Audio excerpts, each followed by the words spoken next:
Jagrata. In the end, perhaps the most spiritual of all words is the word done.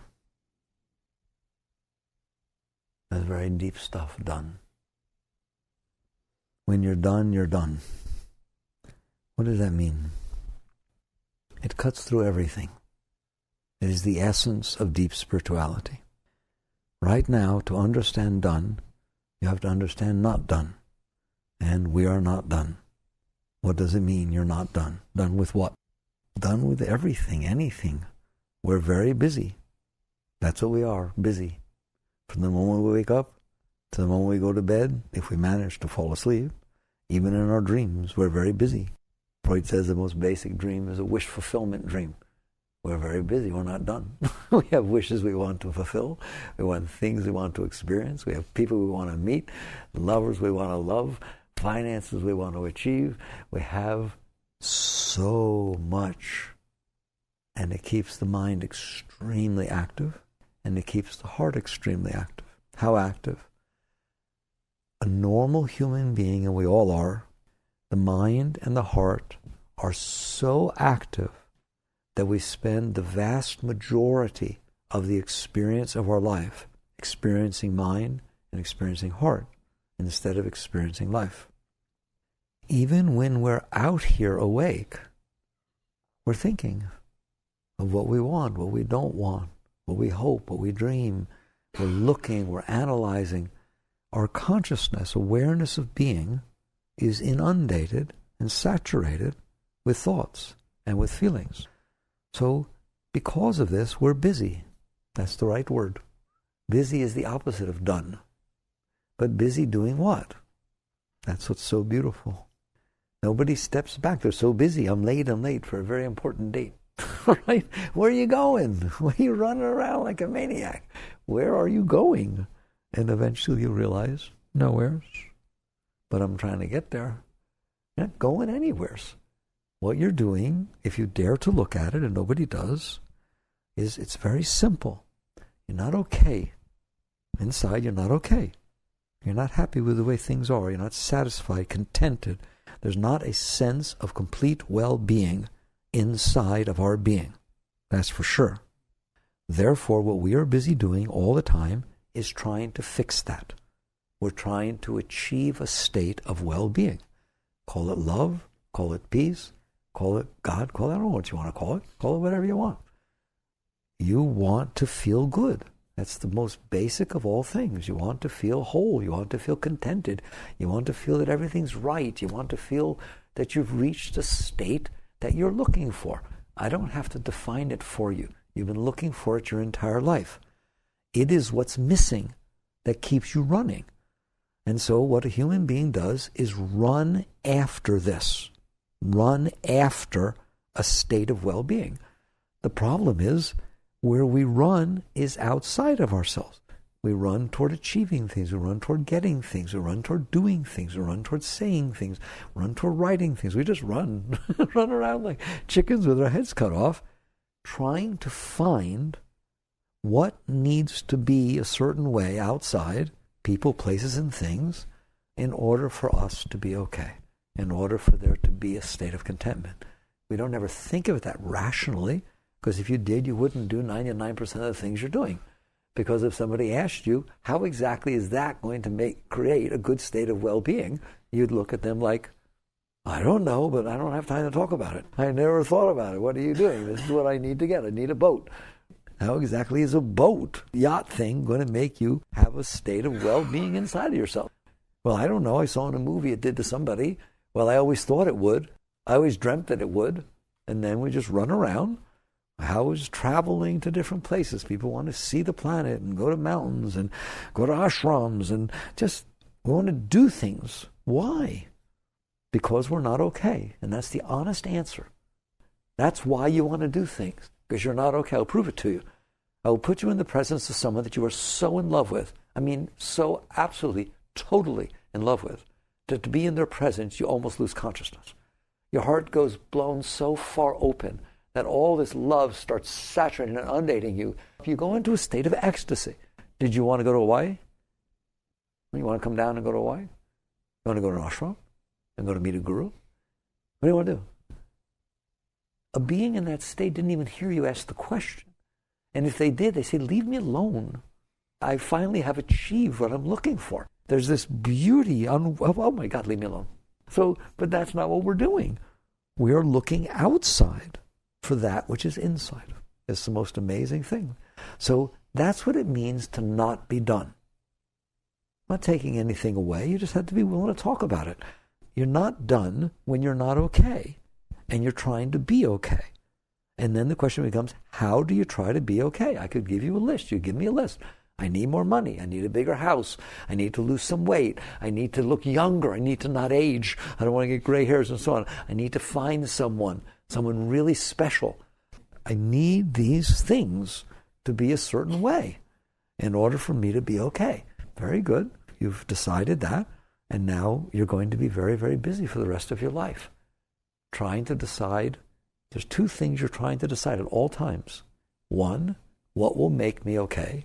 Two, how do I get it? I really lied. There's really four things. One, what will make me okay?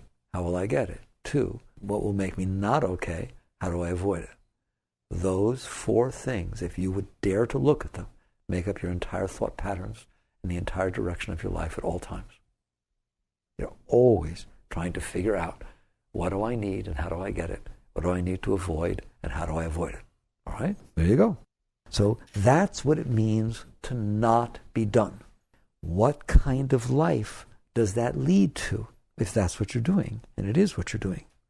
It leads to a life, one, where it's hard to make decisions. Why? Because you're trying to decide. I'm going to go very slow. People have trouble with decisions, don't they? I have a tough decision to make. Here's your tough decision. What you're really trying to decide is, what do I need that will make me okay, and how do I get it? Come to me with any decision you need to make, any that you think is worth pondering over and worrying about. And I'm telling you, that's what you're pondering over. Will this make me okay? And how do I make it happen? Which of these will make me more okay? And how do I make sure they happen? That's the only decision you've ever made. When you try to put on 3 blouses and stand before the mirror and look at them, you're not trying to decide which blouse to buy. You're trying to decide which blouse will make me okay.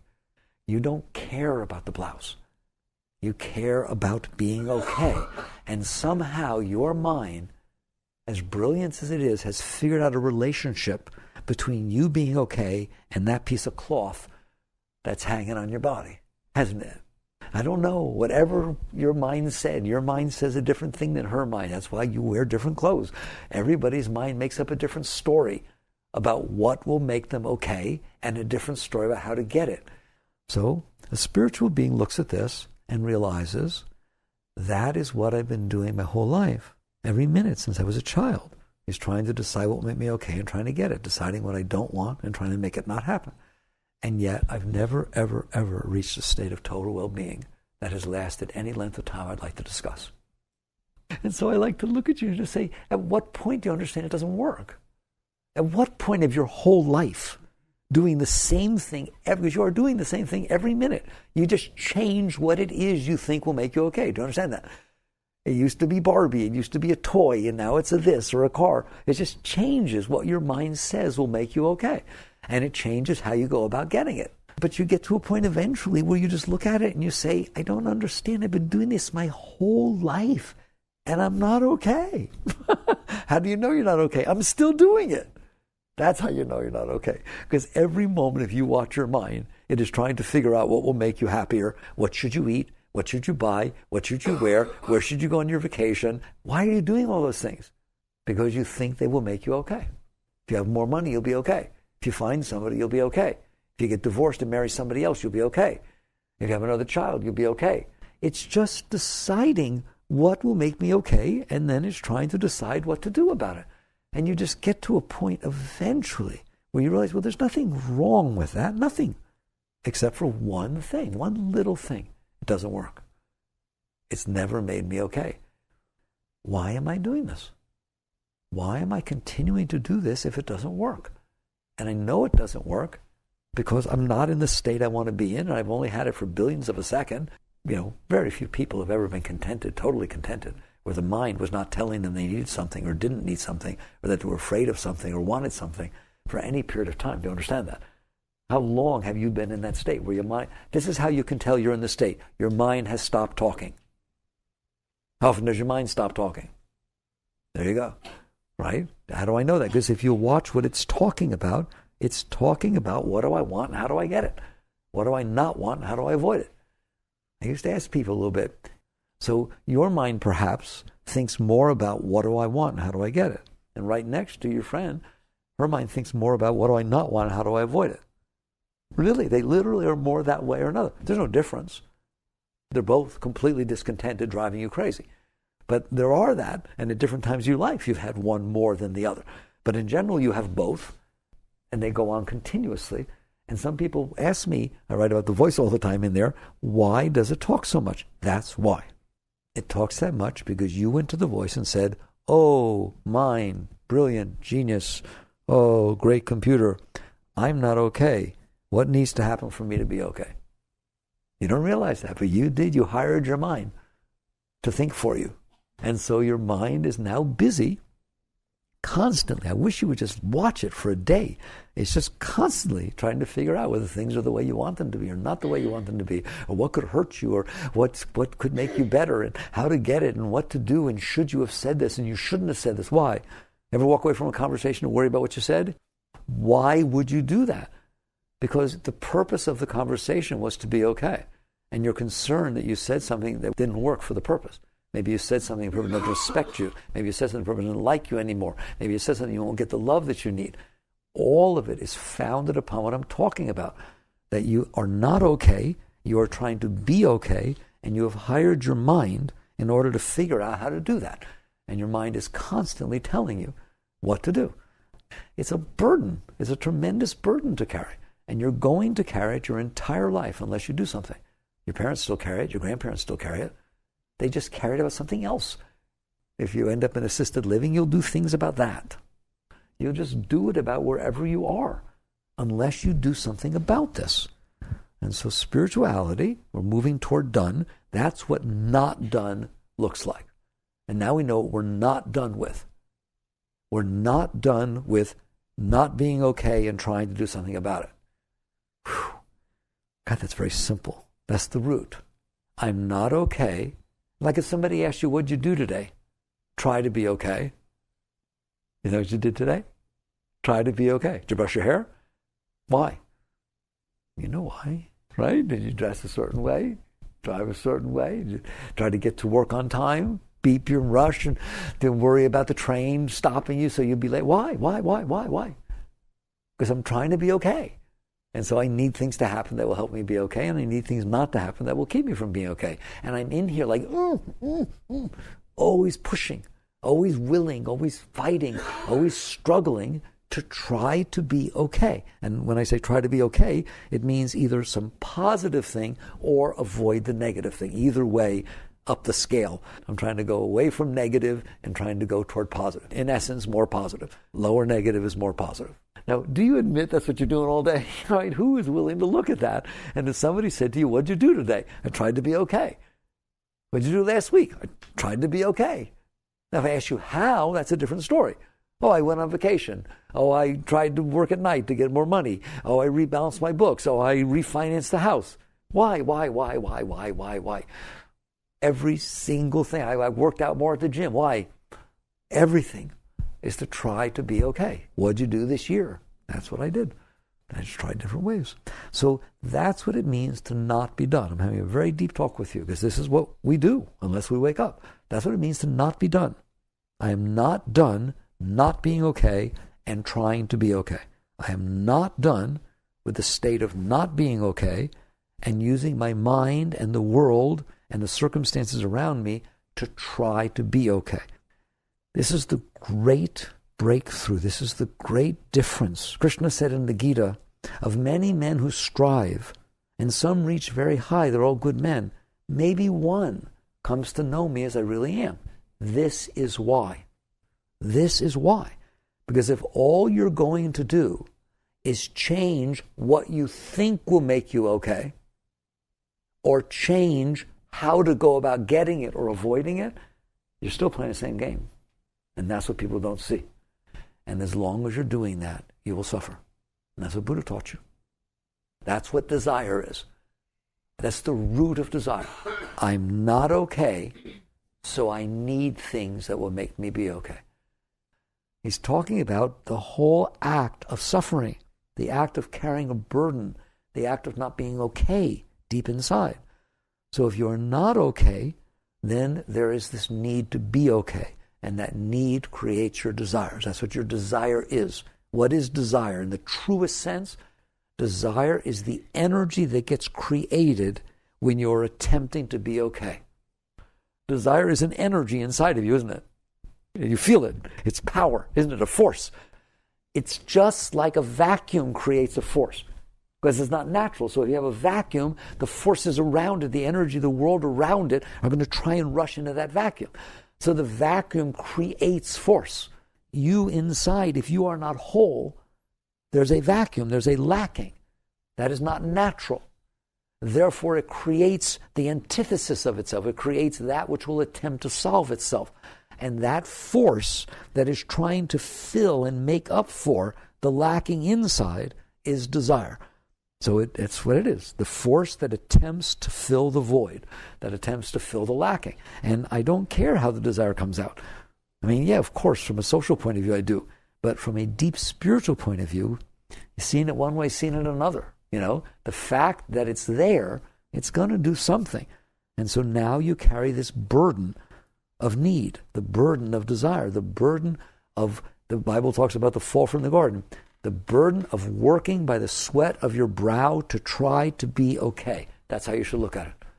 So that state of understanding is that something is missing inside. It is not whole. It does not feel complete. There is a lacking. Therefore, I am busy. It's not I think, therefore I am. I lack, therefore I think.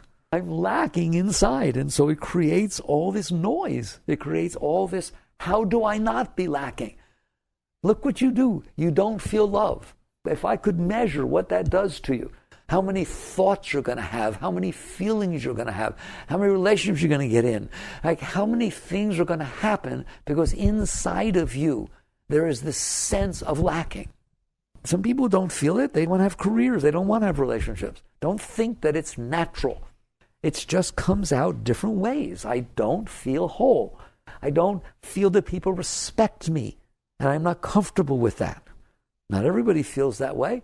But if you feel that way, it's going to drive your thought patterns, isn't it? To try to figure out how to get them to respect me. And then how do I go about doing it? And then the whole action. And how many of these lackings are there?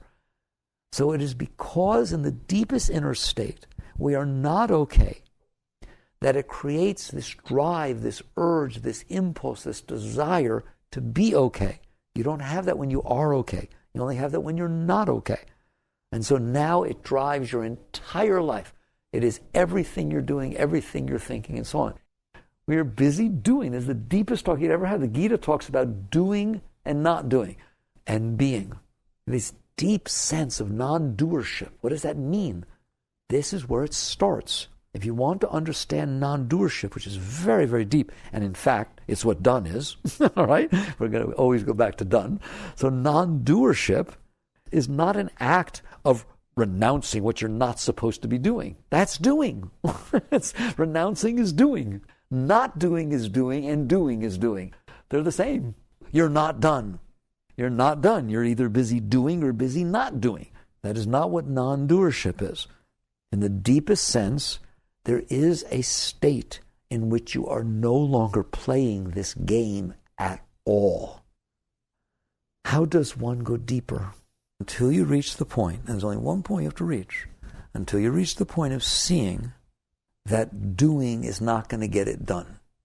That if you are not okay, employing your mind to figure out how everything around you needs to be for you to be okay, people, places, things, weather, everything needs to be in order for you to be okay, you will never be okay. How could you possibly be okay that way? Watch this. I'm not okay, but I've decided how I'm going to be okay. I've decided how to always be okay. All I need to do is control the weather. Here I made a schedule of how the weather's supposed to be. Different times of the year, different times of the day, temperatures, humidities, et cetera, precipitation. And so I'm turning that in. If it's that way, I'll always be okay. Well, now let's say somebody actually came to and said that. And then said, what do you think? Is that a good plan? What would you tell him? And tell him you'll never be okay. Why? I'm not going to talk to you about it. I don't want to talk to you about it. You will never be okay. If that's the way that needs to happen for you to be okay, you'll never be okay. Why? You're not in charge of the weather. But if I was, no, I ain't iffing with you, right? You're not in charge of the weather, and if that's the only way you can be okay, you're not going to be okay. You didn't just do it with the weather. You say, well, that's stupid. What, are you kidding? Because you did do it about the weather. You did say I'll only be okay if it's not too cold today or if it doesn't rain when I want to go camping. You do it about the weather all the time. It's too hot. It's too hot. It's too cold. It's too wet. I can't believe it's raining. I don't want to go out. Like, it's not okay with you that the weather's okay. You can't be okay. But you also do it with every person around you. How they treat you, how they talk to you, how they treat other people, how they talk to other people. You're constantly defining how people need to be in order for you to be okay. And if they're not that way, you're not okay. And you don't just do it with the people's behavior. You literally do it with people's thoughts. That's when I drew the line. When I noticed him doing that in there, I can only be okay if you think a certain way. What did you say? You can only be okay if she thinks a certain way? You can't even be in her head. You don't even know her. How dare you? How dare you even think about what she's thinking? They're her thoughts. They have nothing to do with you. It's none of your business. Get out of there. You don't even have a right to think about it. And you certainly have no control. She doesn't even have any control of her thoughts. How are you going to have? You don't have control of your thoughts. She has no control of her thoughts. But you can only be okay if her thoughts are the way you want them to be about you. And about other people, not just about me. I know how she's supposed to be thinking about lots of things, especially if I'm close to her. And so now, by the time you list the weather, plus people's behavior, plus people's thoughts, plus the economy, the stock market, every single thing, you have made up in your mind how it needs to be for you to be okay. Now, you might look at me and say, that's a bit of an exaggeration. Or let's see if it is. Therefore, when things are not the way you want them to be, you don't get upset. You don't ever find your emotions or your state of mind get disturbed when people do things that aren't the way you thought they should, and when people say things that you don't think they should be said, and when you find out that people are thinking things that you didn't think they were thinking, you get upset, don't you? Creates great disturbance. So you reach the point that you understand, I really have done this. I really have defined that the only way I can be okay is if everything out there is the way I want it to be, right? Everything, everybody's thoughts, everything, right? Otherwise I get disturbed and I'm not okay. Well, how about if I say to you, if you couldn't do it with the weather, you probably can't do it with the weather plus everybody else around you and all the world situations and everything in the whole world. Oh my God, it's unbelievable. So you'll get to the point where you realize this is not going to work. But you don't mean the particular thing you've defined. The entire process of I can't be okay until everything is the way I want it to be. You reach the point where you realize this doesn't work. And that's when you're ready to wake up. Because you can undo this whole thing. You can reach a very, very, very great state, but not that way. What's wrong is not any person, place, or thing. What's wrong is that I'm not okay, and I went outside myself to try to find out how to be okay. I went to the mind and said, how does everybody else need to be for me to be okay? Right there. If you all took notes, I'd make you write that down. You went to the mind and said, how does everything outside of me need to be for me to be okay? That's the folly. So now we've reached the point of seeing what it means to not be done. I'm not done with the process of I don't feel whole and I have a way I need things to be to try and be whole. And all I'm doing is trying to make that happen and trying to figure that out. I'm not done with that process. Okay, you're not done.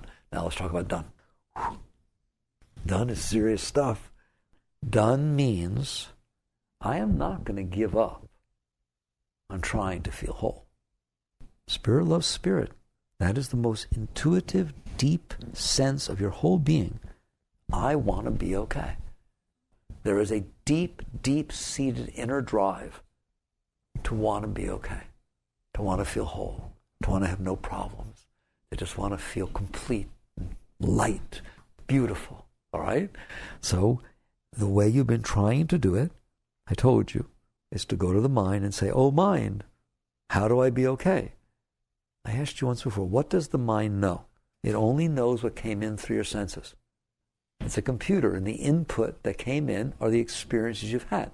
And so the mind tries to put together the experiences it's had, including the movies and the books it read, and figure out how everything needs to be for you to be okay. And that's what's going to tell you.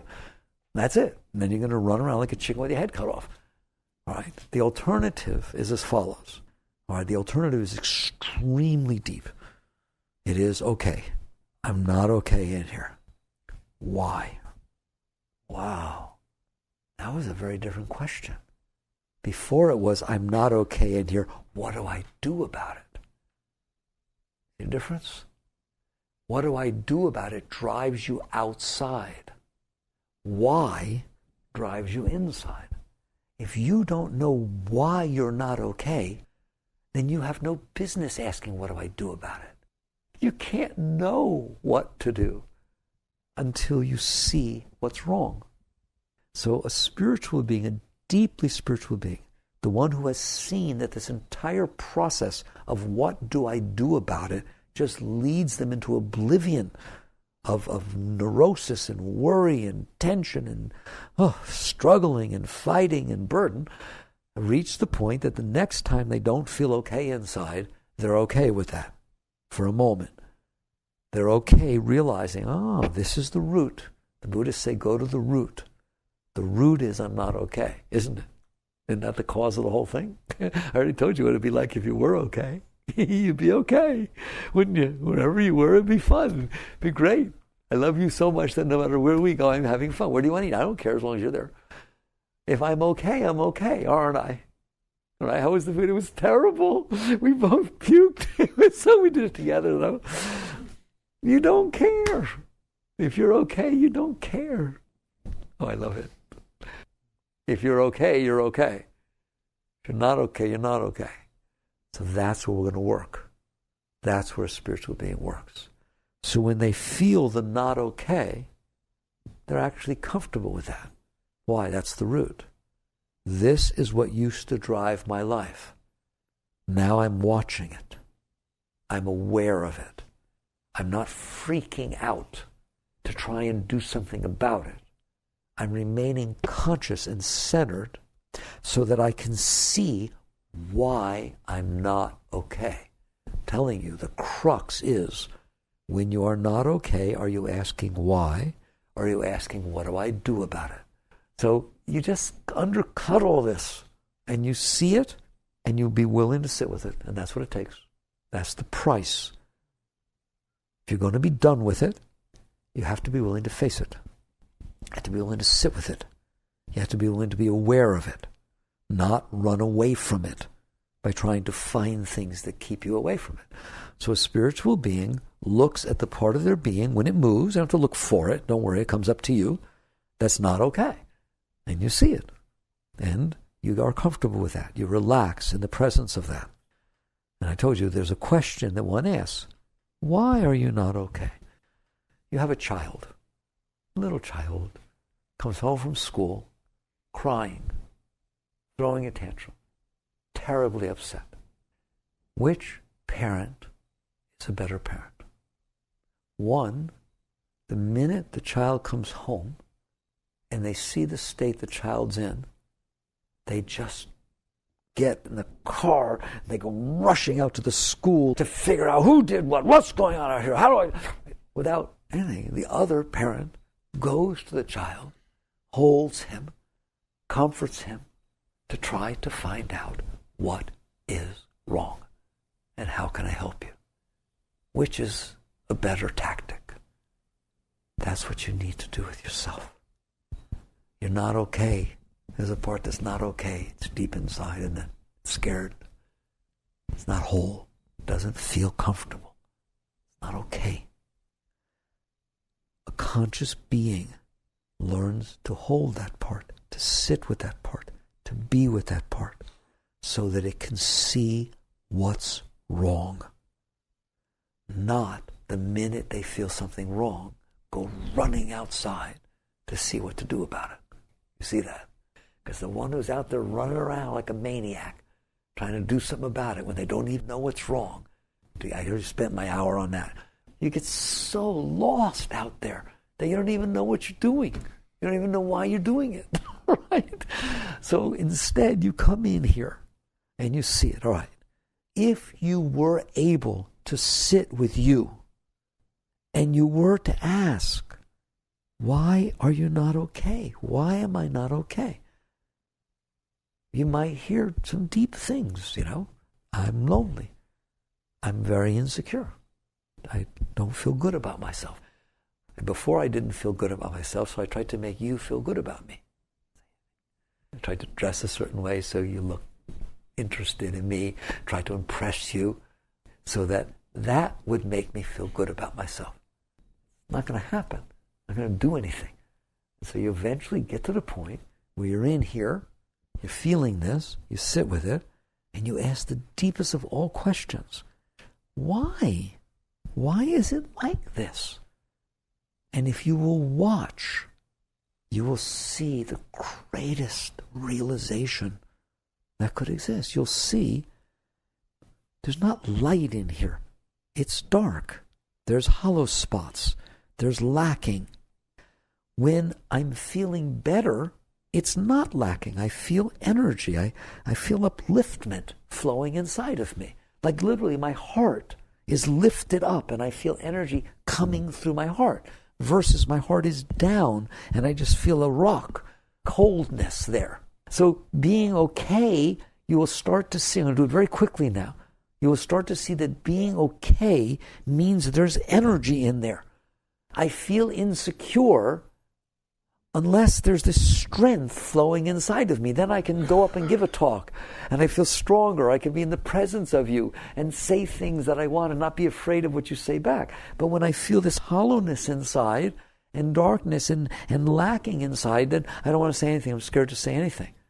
And you start seeing it's the difference between energy and not energy. Like I said, I'll go very quickly. You have to see it yourself. It can't be something you believe. It has to be something you see. You see because you looked. Right now you're not looking. Now you're looking, she didn't do this and he didn't do this and it rained when it was you're blaming everything outside. It has nothing to do with the outside. Nothing. Your mind did that. Your mind linked your not okayness with the outside by saying this will make me okay and this will make me worse because it was trying to figure it out. There is no link between the outside and your inside. Your inner state of being is yours. It's you. You're in there. The mind is just full of the experiences you've had before. And then you link the two together, the outside with the inside, by having all these hopes and dreams and concepts and views and opinions and preferences and all this stuff that's going to make me be okay. And then that's what ran your life.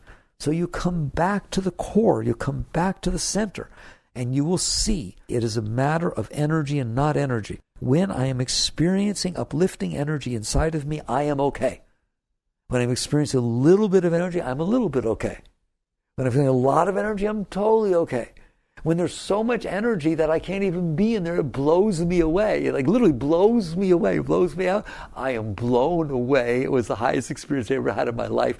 I'll do anything to get back there. That's how okay I am, to understand that. And when I have no energy, I'm totally depressed. I'm suicidal. It's energy levels. It's nothing else. It's energy levels. Your cells, in the end, live off sugar. They live off glucose. That's what ultimately they eat. It's all they can eat. That's what packages their energy. You live off Shakti, energy. All of you. I don't care if you ever heard the word in your life. Glucose. I don't know what that is. Yeah, well, you're still eating it. That's the only thing a cell can break down, the only thing it digests. That's where its packets of energy come from. You are living off of Shakti. Energy. That is what determines whether you're okay or not, is the level of spirit, the level of chi, the level of Shakti that is flowing inside of you. That is what a spiritual being sees when they look. This is about Shakti. It ain't about you or you or you or the weather or anything like that. I decided what I liked. When it starts happening, I open up so I feel Shakti. I decided what I don't like. When it starts happening, I close down because I'm scared. I feel no Shakti. That's why the outside world can affect how you're doing. That's all. It's very simple. Change what you like, you'll change what opens you up. It's so simple. You did that. Your mind defined the gateways of what will open you up or close you based on what it likes or doesn't like. And so when the world unfolds, it is now opening and closing you. But it doesn't work, does it? It doesn't stay there and it doesn't work. So now you go behind the whole thing, back to the core of your being, and you just be quiet. And you just say, Shakti, no Shakti. That's it. And you just realize it's that simple. It's not complicated. There's not the tens of billions of things that you need to worry about.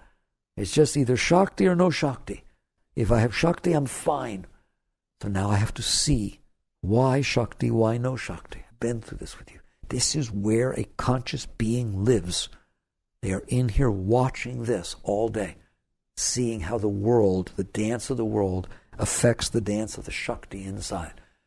Not going out there to change it, just watching, so they can learn about the laws of what is governing the state of my being. So once you've seen that your mind is doing it, telling you your mind is doing it, when you get what your mind says it likes, you open and you feel Shakti. When you get what your mind says it doesn't like, you close and you get very, very upset. So you realize the mind is doing this. I don't want to play that game anymore. So I watch this. And ultimately what you want to see is there's a door to the energy. I'm going to really go deep with you. When you see there's a door, when it's open, the energy flows. The door is deep inside of you. When it's closed, the energy doesn't flow. I do not want to learn how to open the door. That is not what a great being, a great yogi is learning. I want there not to be a door. I want there not to be a door. Why do I want a door? When it's closed, I'm no good. When it's open, I'm good. Why do I want a door? Why would I ever want it to be able to close? I don't want there to be a door. That's a whole, you're reaching for the door handle. The yogi's reaching for the hinges. I'm taking this thing off. I have no use for a door. None. Why would I have a use for a door? Well, there need to be times I don't want to be okay. No. There's no list at any time that I don't want to be okay. Therefore, I have no use for a door. This is real spirituality. It comes down to closing, not closing. Doesn't it? If that's what lets the Shakti flow and not, it comes down to closing or not closing. So once you go there, you immediately commit to yourself not closing. Not closing. Ever. Why would I? Well, the situation warranted it. No, I don't think so. I want it to be okay. Therefore, the only thing that warrants closing is wanting to not be okay. You get right down to simple stuff, right? I want to always be okay. How about you? I tell you, let's get straight what I want. I want that the highest state that could possibly be going on inside, ever new, constantly renewing itself at all times and never stopping and getting higher each time, each day for the rest of my life. Would you like that? Why not? A nice thing to have, right? Now I'll go out and play with the world. There is no desire, there is no need, there is no anything. I'm already completely fulfilled. Now let's dance. You're always okay. There's not a single problem. My burden is light. Now you understand how your burden gets light. Because you have none. Because you are okay. Because you're in a state of total well-being, as Christ was, as Buddha was. So this is where you're going. You're going to end up getting what everybody else will never get, but they're trying to get, and don't tell me you renounced anything. You didn't renounce anything. You just learned how to get it. So you start realizing, I now see, I know how to be okay. Don't close. Whoa, it didn't sound anything like get married. It didn't sound like get a new car. No, don't close. Because closing blocks the Shakti. And so you start working with yourself. You start realizing, well, how could I not close? Don't close. Realize that what you want is that Shakti flow. And if that's what you want, then why would you close? There, that's the only logic I can give you. But she said something mean, okay? So here we got two things. She said something mean, but you're feeling ecstasy. Or she said something mean and you close and you feel terrible. Your choice. Your choice all the time. So can I stay open when she says something mean? Of course. Open is a state inside of you. She's outside. You're the one who tied them together. You tied them together. You said, no, it's not okay if she said something mean to me. That person hates your guts. She hates your guts. She says, tell everyone that she sees. She just thinks you're the most terrible person, the most vile person that ever lived. She tells every single person to listen to it. That's the scenario. Like they just completely hate your guts for whatever reason. Is that okay? I hope you say yes. Otherwise, you won't be okay. You're the one who's deciding you won't be okay with that. If they want to do that, that's their business. Maybe it's fun. It's cute.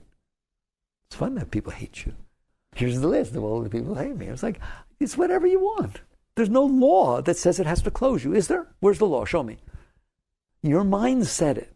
Because your mind said, I'm not okay. The way I be okay is for people to like me. Therefore, this person is interfering with that. Not only are they not liking me, they're trying to get other people not to like me. Therefore, I'll never be okay. That's the logic your mind used. Here's the logic that a great being's mind uses. I'm okay as long as they stay open. That's the end of it. I don't have to go any further, do I? I'm okay as long as I stay open. Therefore, do I want to close because of what she's doing? No. We're both trying to be okay, but my way works. You have this right. It's your heart. It's your openness. It's your Shakti flow. It will be whatever you decide it will be. You see, it's not about right and wrong. It's about, does it work or not? And so a great being only follows the path that works. And the path that works is, I will not close. Period. Ever. Ever. That's what I'm going to work with. I will not close. And your mind will fight you, and you will see that. Your mind will fight you because it is in the habit of closing over the things it doesn't like. It's in the habit. I close if I can't get what I want, and I close if I have to get what I don't want. The yogi gives up on that. I'm not going to play that game anymore. My mind might still play it, but I'm not going to play it with it. I'm not putting my heart into that. Instead of playing the game of, I'm only okay if I get what I want, and I'm not okay if I don't get what I want, I'm playing the game of, I'm always okay as long as I don't close. And guess what? I am. I'm always okay as long as I don't close. Because then I get Shakti, then I get energy. And that's all I want is that energy. And so now you're playing a whole different game than everybody else. Third Zen patriarch. The great way is not difficult for those who have no preferences. That may have not made any sense to you before. Does it make sense to you now? One of the greatest writings that was ever written in any tradition. The great way is not difficult for those who have no preferences. In other words, I'm not going to play this game of what I want and what I don't want. So you're not going to get anything. No. I'm going to get everything. The only way you got that Shakti flow is when you got what you wanted. And then it went away when you had to have what you didn't want. I'm getting that Shakti flow by not playing that game. I just went right down to the source and said, open says me.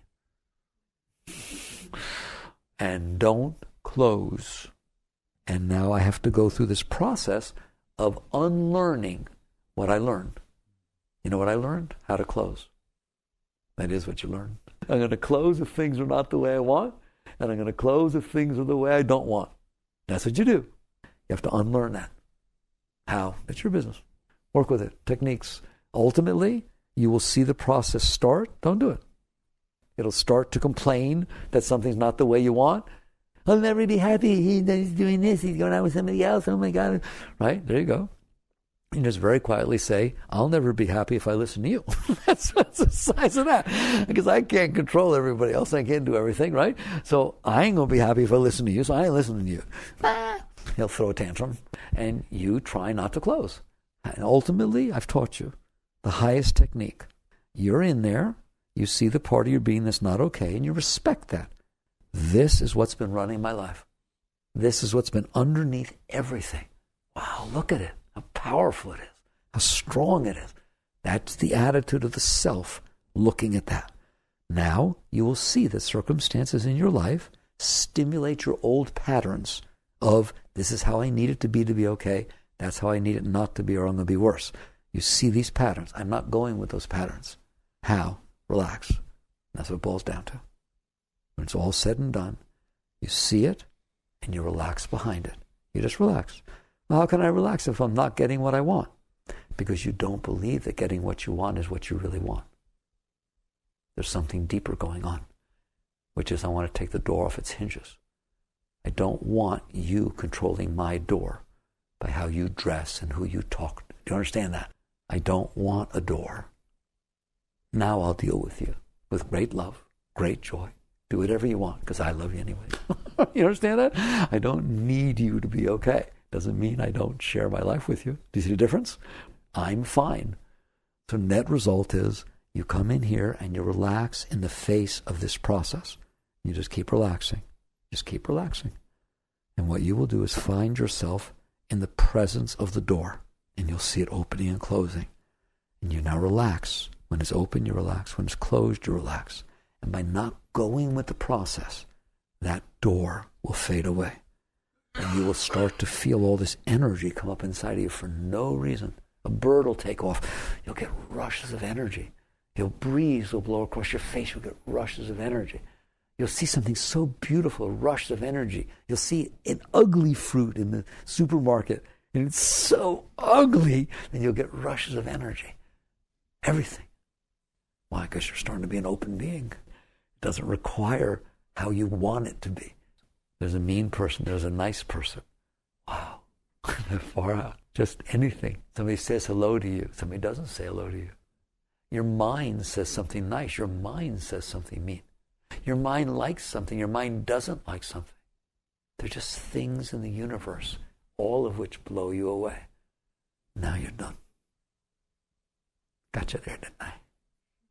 That's done, isn't it? You're done. You're open.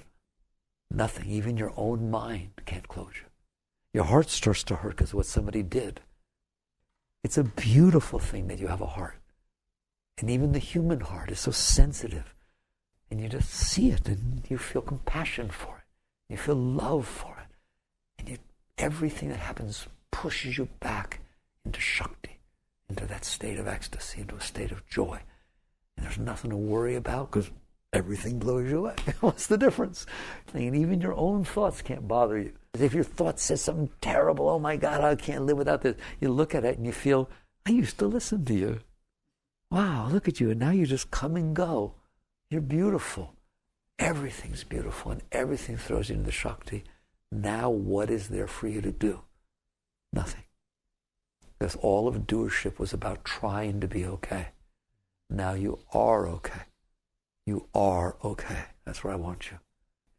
And then life gave you the present of bringing situations in front of you that were beyond anything that you ever thought you could ever handle. And you're fine. And now you know that nothing will ever take away your okayness, ever. For eternity. You're getting pretty done, aren't you? What happens to the life of a being who's done? Maybe they get married. Maybe they have children. Maybe they're rich. Maybe they help people. Maybe they don't. I don't know. Life unfolds. It won't stop unfolding because you're done manipulating it and destroying it and beating it up. You just basically, life will continue to unfold, except that you will be there with it, serving it, loving it, giving, being, instead of grabbing, taking, fighting. But the same life will unfold, all right? The truth of the matter is, as hard as you've tried to change life, you haven't done so good, have you? It still continues to unfold. This is what Lao Tzu meant by the Tao. The life that unfolds naturally, without you trying to make it be your life, because you're fine. You don't need it to be your life. You're filled with everything you ever wanted. Life will unfold. You will serve it. Why? Why not? It's what's in front of you. Why did you eat pancakes? Because they were there. Well, why didn't you eat waffles? They weren't. That's too simple, isn't it? No, it's pretty straightforward, all right? And that's the scenario. And you will just work with life, and that's the Tao. That's what Lao Tzu meant by the Tao. Just the natural unfolding of the harmony of you and life, because there's nothing going else than that. That is what done means. You are done, and you are in a very, very great state. It is higher than anything that anyone can ever give to anybody, is the fact that you are done, and that light will shine off of you and out of you. What light? The light that you are now living in. All right? The Shakti that is rushing up inside of you. You know how they say a bride is always beautiful? You're the bride at all times. It is the highest moment of your life every second. And it just glows off of you. Okay. So, if I had to talk about being done, that's what I would say. Contemplate those things. Jagradav.